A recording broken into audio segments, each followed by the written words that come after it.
केदारनाथ धाम, जिसकी कथा और रहस्यों को जो पूरा सुनता है उसके जन्मों जन्मों के पाप मिट जाते हैं और भगवान शिव उसे निरोगी और हमेशा खुश रहने का आशीर्वाद भी देते हैं। दोस्तों, आज हम आप सभी को केदारनाथ धाम के उन 10 रहस्यों के बारे में जानकारी देंगे जिसे हमारे भारतवासी बहुत कम जानते हैं। भगवान शिव खुद यहाँ पर 24 घंटे विराजमान रहते हैं और ऐसे में उनके इस धाम की कहानियों के बारे में जो भी सुनता है वो धन्य हो जाता है। इसीलिए दोस्तों, इस वीडियो को पूरा ज़रूर देखिएगा और कमेंट बॉक्स में हर हर महादेव ज़रूर लिखिएगा। तो चलिए इस वीडियो की शुरुआत कर लेते हैं। पहला रहस्य, केदारनाथ धाम की भौगोलिक स्थिति। केदारनाथ धाम में एक तरफ करीबन 22,000 फुट ऊंचा केदार, दूसरी तरफ 21,600 फुट ऊंचा खड़चकुंड और तीसरी तरफ 22,700 फुट ऊंचा भरतकुंड का पहाड़। न सिर्फ 3 पहाड़ बल्कि 5 नदियों का संगम भी है यहाँ मंदाकिनी, मधुगंगा, क्षीरगंगा, सरस्वती और स्वर्णगौरी है। इन नदियों में अलकनंदा की सहायक मंदाकिनी आज भी मौजूद है। इसी के किनारे है केदारेश्वर धाम। यहाँ सर्दियों में भारी बर्फ और बारिश में जबरदस्त पानी रहता है। केदार घाटी में 2 पहाड़ है, नर और नारायण।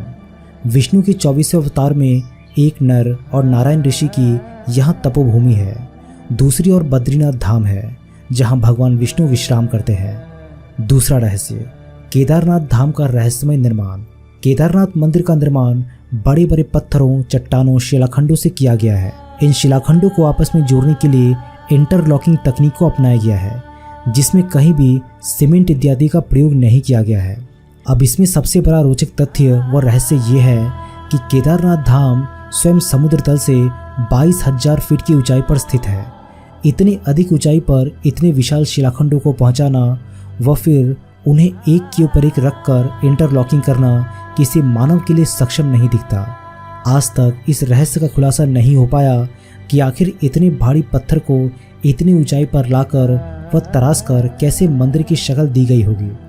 खासकर ये विशालकाय छत कैसे खंभों पर रखी गई होगी। तीसरा रहस्य, इस मंदिर का निर्माण किसने और क्यों किया। ऐसा कहा जाता है कि इस मंदिर के निर्माण के पहले यहाँ पर एक दूसरा मंदिर हुआ करता था जिसे पांडवों ने बनाया था, लेकिन वक्त के थपेड़ों की मार के चलते ये मंदिर विलुप्त हो गया।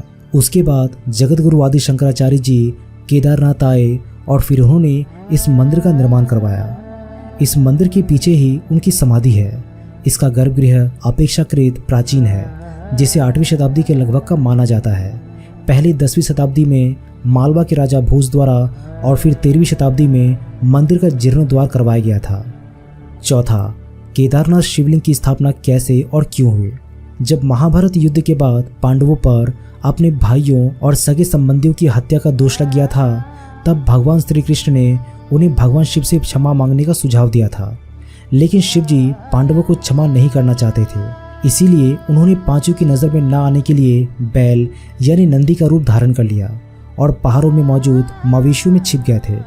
लेकिन गदाधारी भीम ने उन्हें देखते ही पहचान लिया। भगवान शिव के दर्शन पाने के लिए पांडवों ने एक योजना बनाई और भीम ने विशाल रूप धारण करके अपने दोनों पैर केदार पर्वत के दोनों ओर फैला दिए। सभी पशु भीम के पैर के नीचे से गुजर गए, लेकिन भैंस के रूप में भगवान शिव भीम के पैर के नीचे से नहीं निकले। तब भगवान शिव को पहचान कर भीम ने भैंसों को पकड़ना चाहा तो वो धरती में समाने लगा। तब भीम ने भैंसे का पिछला भाग कस के पकड़ लिया। भगवान शिव पांडवों की भक्ति से प्रसन्न होकर उन्हें दर्शन देकर पाप मुक्त कर दिया। कहा जाता है कि तभी से भगवान शिव यहाँ भैंस के पीठ की आकृति के रूप में पूजे जाते हैं। मान्यता है कि इस भैंस का मुख नेपाल में निकला, जहाँ भगवान शिव की पूजा पशुपतिनाथ के रूप में की जाती है। पांचवा, केदारनाथ धाम और रामेश्वरम धाम का एक सीध में होना। दोस्तों, आपको जानकर यह आश्चर्य होगा कि एक रेखा पर बने हैं केदारनाथ और रामेश्वरम मंदिर। केदारनाथ मंदिर को रामेश्वरम मंदिर के सीध में बना हुआ माना जाता है। उक्त दोनों मंदिर के बीच में कालेश्वर, श्री कालाहस्ती मंदिर, एकांबरेश्वर मंदिर, अरुणाचल मंदिर और तिलई नटराज मंदिर और रामेश्वरम मंदिर आता है। ये शिवलिंग पंचभूतों का प्रतिनिधित्व करती है, लेकिन आज तक इसका खुलासा कोई नहीं कर पाया कि आखिर ये मंदिर एक ही सीध में कैसे और क्यों बनाए गए थे। आखिर केदारनाथ धाम 400 वर्षों तक क्यों और कैसे गायब हो गया। देहरादून के वाडिया इंस्टीट्यूट के हिमालयन जियोलॉजिकल वैज्ञानिक विजय जोशी के अनुसार 13वीं से 17वीं शताब्दी तक यानी 400 साल तक एक छोटा हिमयुग आया था, जिससे हिमालय का एक बड़ा क्षेत्र बर्फ के अंदर दब गया था। उसमें यह मंदिर क्षेत्र भी था। वैज्ञानिकों के अनुसार मंदिर की दीवार और पत्थरों पर आज भी इसके निशान देखे जा सकते हैं। दरअसल केदारनाथ धाम का ये इलाका चोराबाड़ी ग्लेशियर का एक हिस्सा है। वैज्ञानिकों का मानना है कि ग्लेशियरों के लगातार पिघलते रहने और चट्टानों के खिसकते रहने से आगे भी इस तरह का जल प्रलय या प्राकृतिक आपदाएं जारी रहेंगी। 7वां, केदारनाथ धाम का रहस्यमय दीपक। दोस्तों, केदारनाथ धाम के साथ साथ यहाँ मौजूद दीपक बहुत रहस्यमय है। दोस्तों, आपको जानकर ये आश्चर्य होगा कि ये दीपक 6 महीने तक नहीं बुझता। दीपावली महापर्व के दूसरे दिन शीत ऋतु में मंदिर के द्वार बंद कर दिए जाते हैं। 6 महीने तक मंदिर के अंदर दीपक जलता रहता है। पुरोहित सम्मान के साथ पट बंद करके भगवान के विग्रह एवं दंडी को 6 महीने तक पहाड़ के नीचे ऊखी मठ में ले जाते हैं। 6 माह के बाद मई में केदारनाथ के कपाट खुलते हैं। तब उत्तराखंड की यात्रा प्रारंभ होती है। 6 माह तक मंदिर और उसके आसपास कोई नहीं रहता। लेकिन आश्चर्य की बात यह है कि 6 माह तक दीपक भी जलता रहता है और निरंतर पूजा भी होती रहती है। कपाट खुलने के बाद ये भी आश्चर्य का विषय है कि वैसी की वैसी सफाई भी यहाँ मिलती है जैसे कि मंदिर को बंद करते वक्त छोड़ा गया था। 8वां रहस्य, आखिर क्यों और कैसे लुप्त हो जाएगा केदारनाथ धाम। पुराणों की भविष्यवाणियों के अनुसार इस समूचे क्षेत्र के तीर्थ विलुप्त हो जाएंगे। माना जाता है कि जिस दिन नर और नारायण पर्वत आपस में मिल जाएंगे, बद्रीनाथ और केदारनाथ का मार्ग पूरी तरीके से बंद हो जाएगा और तब भक्त बद्रीनाथ और केदारनाथ के दर्शन नहीं कर पाएंगे। पुराणों के अनुसार वर्तमान बद्रीनाथ धाम और केदारेश्वर धाम लुप्त हो जाएंगे और वर्षों बाद भविष्य में भविष्य बद्री और भविष्य केदार नाम के नए तीर्थ का उद्गम होगा। 9वां रहस्य, केदारनाथ धाम में मौजूद भीमशिला का रहस्य। वर्ष 2013 में केदारनाथ में आई प्राकृतिक आपदा के बारे में कौन नहीं जानता। ये आपदा इतनी भीषण थी कि लगभग 1000 से ज़्यादा भक्तों की मृत्यु हो गई थी। वह केदारनाथ जाने का मार्ग पूरी तरीके से तहस नहस हो गया था। लेकिन आश्चर्य की बात तो ये है कि मुख्य मंदिर को कुछ भी नुकसान नहीं पहुंचा। इसका कारण था बाढ़ के पानी में बहकर आया एक विशाल चट्टान, जिसे आज हम भीमशिला के नाम से जानते हैं। 2013 में जब बाढ़ का पानी तेज गति के साथ केदारनाथ धाम मंदिर की तरफ बढ़ रहा था, तब उस पानी के साथ साथ एक विशालकाय चट्टान भी बहती हुई मंदिर तक आए और ठीक मंदिर के पीछे आकर रुक गए। बाढ़ का पानी उस चट्टान से टकराकर 2 भाग में बंट गया। वह मंदिर के दोनों ओर से निकल गया। इस कारण मंदिर को कुछ भी नुकसान नहीं हुआ था। ये एक चमत्कार ही था जिसे संपूर्ण विश्व ने देखा था।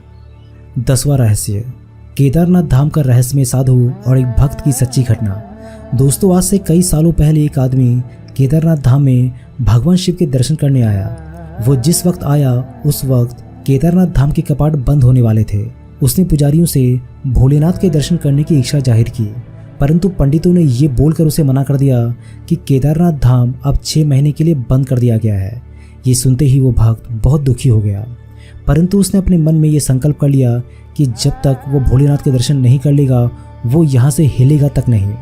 वो भूखे प्यासे बर्फ के ऊपर बैठा रहा।